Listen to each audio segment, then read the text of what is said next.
Europe 1, 6h26 et nous sommes donc le 18 septembre 2014. Aujourd'hui dans l'histoire, on voyage dans notre histoire tous les matins avec Franck Ferrand. Bonjour mon cher Franck. Bonjour Thomas. Alors dites-nous à quel 18 septembre vous a déposé ce matin votre machine à remonter le temps? Le 18 septembre 1698, vous venez de le dire. Alors je suis juste devant la Bastille, on est l'après-midi, il est 3 heures à peu près, et un étrange équipage franchit la lourde porte de cette forteresse.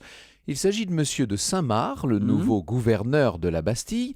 Il est accompagné par un homme masqué, un prisonnier dont le nom ne se dit pas. Mais dites-moi, c'est le fameux homme au masque de fer, ça, non Franck? Oui, évidemment, c'est l'homme au masque de fer. Alors, on connaît les détails de son arrivée à la Bastille grâce au lieutenant de la place, qui notait scrupuleusement dans son journal les entrées et les sorties des prisonniers.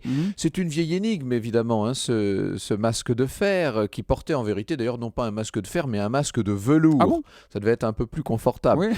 Alors, on a souvent dit qu'il s'agissait d'un jumeau de Louis XIV. Vous savez, c'est la théorie la plus populaire, et pour cause, puisqu'elle a été racontée dans les célèbres aventures des Trois Mousquetaires. C'est Alexandre Dumas qui a complètement popularisé cette histoire.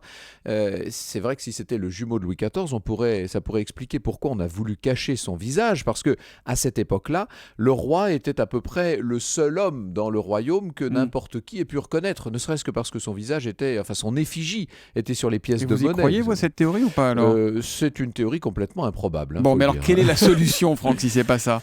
Vraisemblablement, le masque de fer s'appelait en vérité Eustache d'Angers. C'était un simple valet, et c'est son geôlier, c'est le fameux Monsieur de Saint-Marc, là, qui lui aurait mis le masque uniquement pour laisser croire qu'il avait sous sa garde un prisonnier de très grande importance.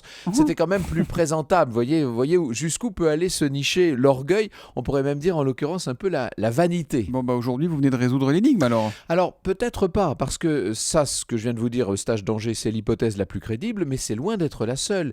Il y en a en tout plus d'une 50aine de ces hypothèses. On a voulu dire que le masque de fer était Nicolas Fouquet ou D'Artagnan ou même Molière, mais enfin, tout ça, c'est une très longue histoire que je vous raconterai entièrement cet après-midi. Ah bah oui, très bien, on vous retrouve à 14h au cœur de l'histoire. Voilà, et on sera en compagnie de quelqu'un que connaissent bien les auditeurs d'Europe 1, c'est Nicolas Caro, qui vient d'écrire sur le sujet un très beau livre où il a justement répertorié tous les candidats pour être le masque de fer. Eh bien, on voit tout ça avec vous à 14h en direct sur Europe 1. À tout à l'heure, Franck. Merci, bonne journée.